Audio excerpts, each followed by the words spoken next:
Arunachala.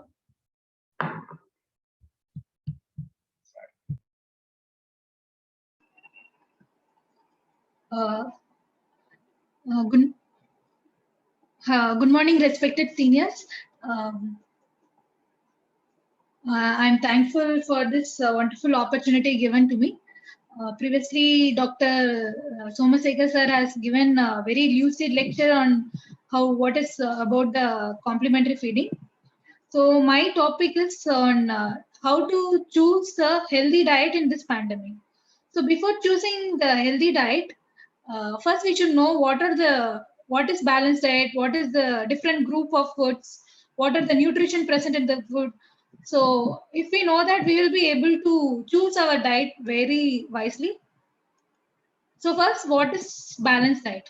So balanced diet is one which contain variety of food in such quantities and proportion that the need of energy, amino acid, and other various nutrients is adequately met for maintaining vitality and general well-being. So for a healthy diet, the energy intake should be in balance with energy expenditure. That is why the calories is different for moderate and heavy worker, sedentary worker. So it should meet, the energy intake should meet our energy expenditure. The dietary goal is recommended by WHO is the fat intake should be 15 to 30% and saturated fat no more than 10%.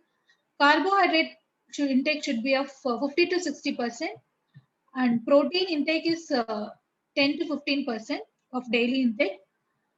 The junk food that supply the empty calories should be reduced.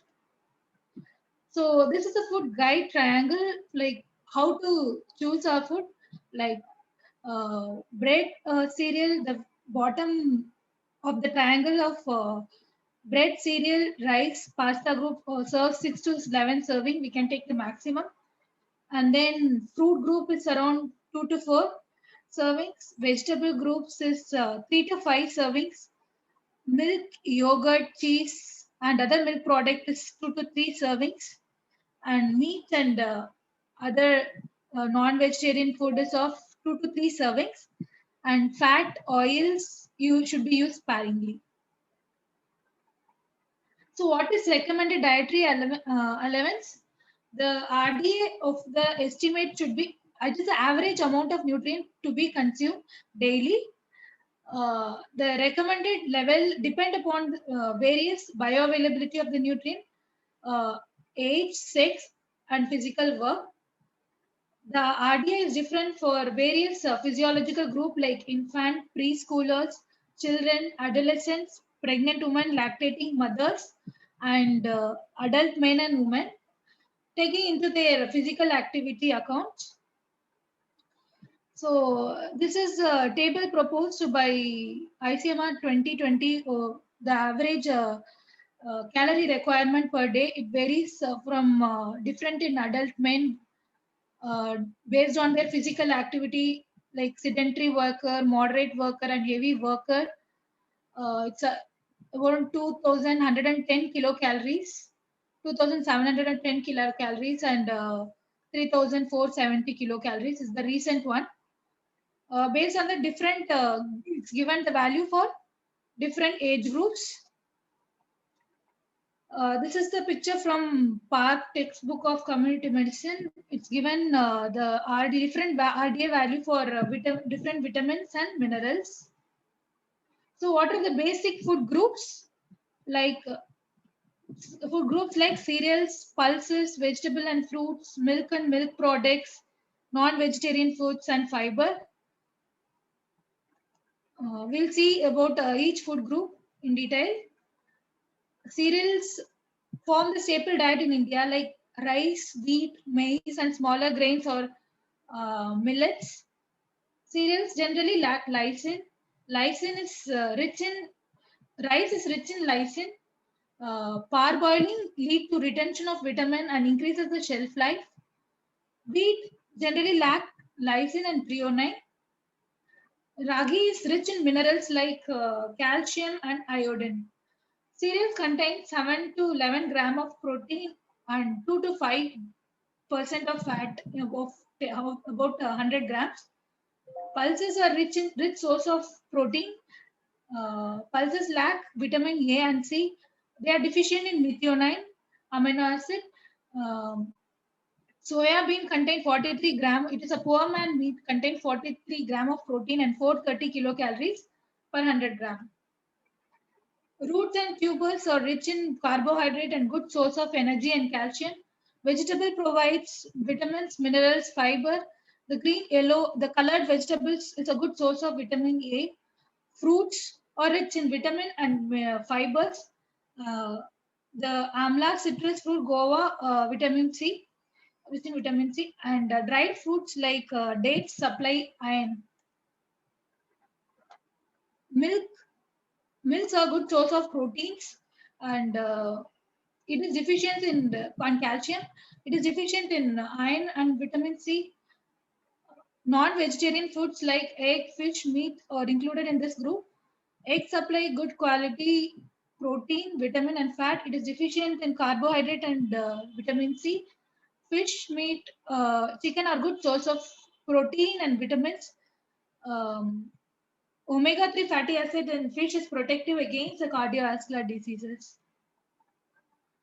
Uh, Fats, oils, and about nuts and oil, they are good source of proteins and vitamins. Fats are rich in rich concentrates of energy.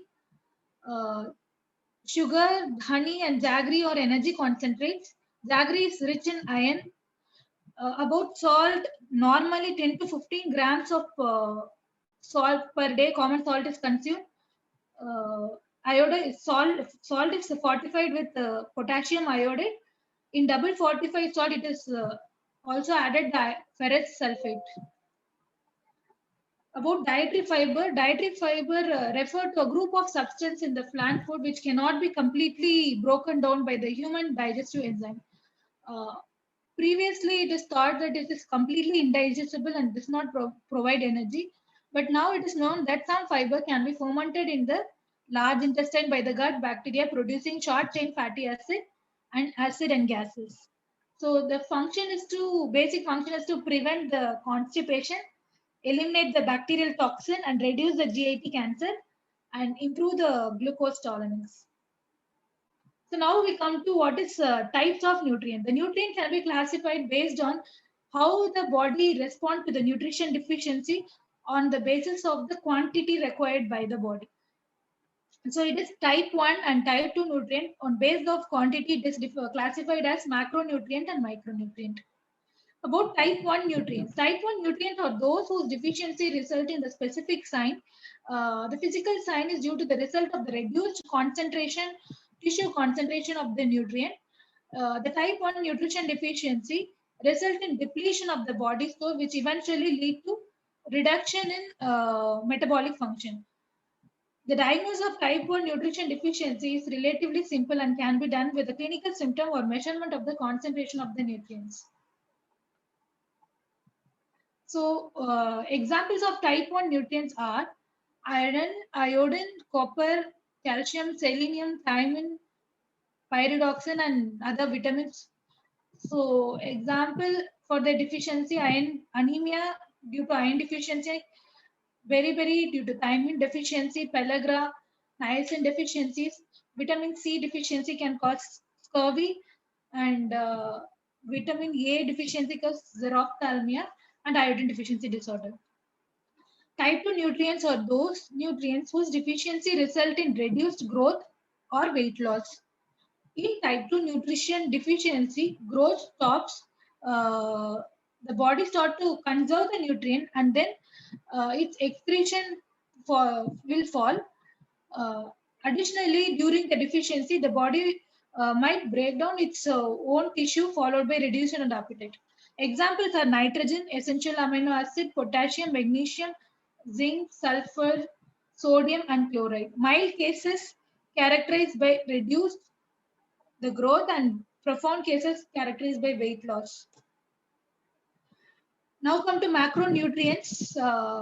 It's a range of nutrients that provide energy and are essential for growth and maintenance of the body, essential for proper body functioning, and they are the food which we require in the large amount. That is why it is macronutrients.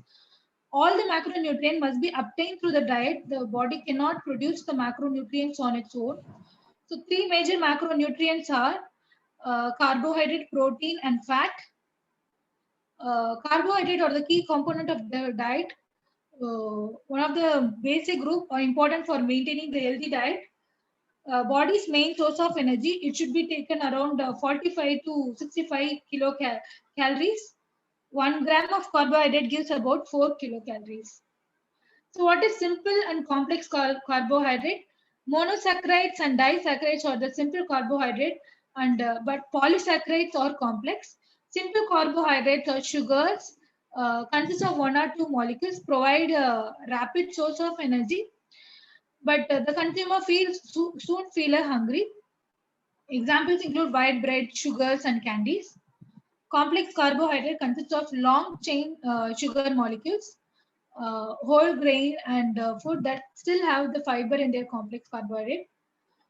They tend to fill you up for longer. Examples are fruits, vegetable, pulses, wholemeal pasta.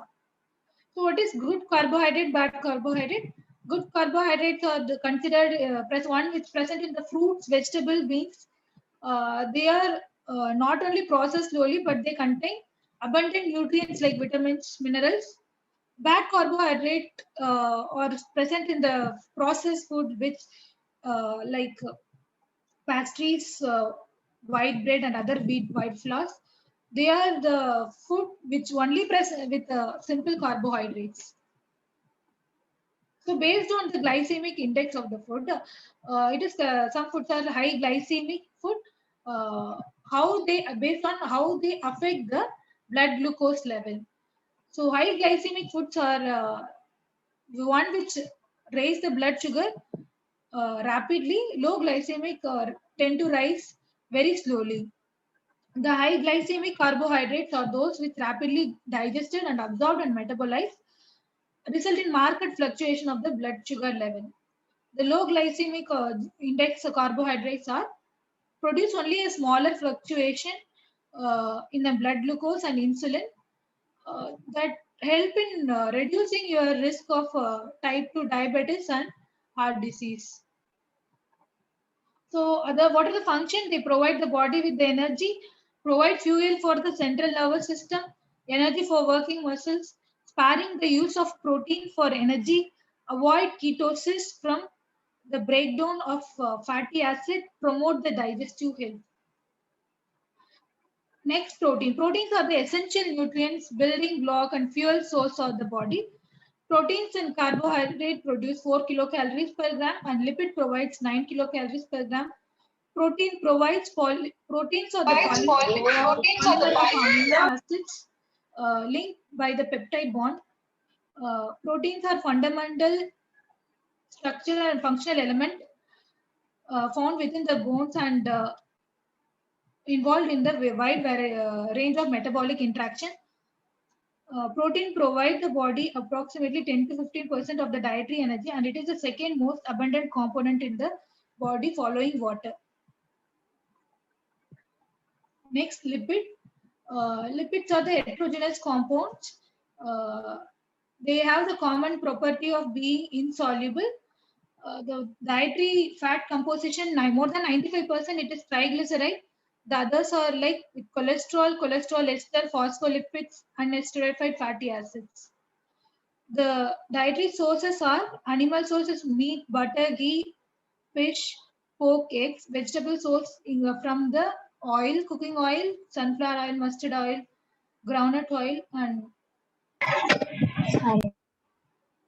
what are the functions of the lipids? Lipid is also a storage form of energy, important dietary component because of higher energy value. It is a structural component of the biomembranes. It provides shape and contour to the body. It acts as a metabolic regulator. It is an important cellular constituent occurring in the cell membrane and in the mitochondria, serving the transport of the lipids into the blood. Next, come to the micronutrients. Major micronutrients are vitamins and minerals. They are needed in very small quantity, that's why it is micronutrients. Their amounts are measured in milligram and microgram. Vitamins are divided into two groups, like fat soluble and water soluble vitamin. Fat soluble vitamins are vitamin A, D, E, K. With water soluble vitamins or vitamin B and C. So vitamin deficiencies can cause various manifestation. Vitamin A deficiency lead to xerophthalmia. Thiamine deficiency can cause cardiac failure, beriberi. Riboflavin deficiency lead to dermatitis. Niacin deficiency is pellagra and diarrhea, dementia. Vitamin B12 deficiency is to pernicious anemia. Vitamin C deficiency due to scurvy. Folic acid deficiency cause macrocytic anemia. Vitamin D deficiency result in rickets and osteomalacia. Minerals are the inorganic substances required by the body in the small amount for a variety of different functions. Uh, uh, Iron is important minerals. Two types of iron. It is heme iron and non-heme iron. Heme iron is derived from hemoglobin and myoglobin in the meat tissue. Non-heme iron is from the cereals, legumes, fruits, and vegetables. Function of iron. The purpose of iron is to help with the RBC carry oxygen to all parts of the body. Almost two-thirds of the iron in your body is found in hemoglobin. Smaller amount of iron is found in the myoglobin. Help oxygen to the muscle. The other mineral deficiency manifestations are calcium deficiency can cause brittle bone, excessive bleeding, stunted growth. So phosphorus deficiency can lead to bad bones and tooth decay when the body weakness. Sodium deficiency can dehydration and extreme weakness. Iron deficiency can cause anemia. Iodine deficiency can lead to goiter.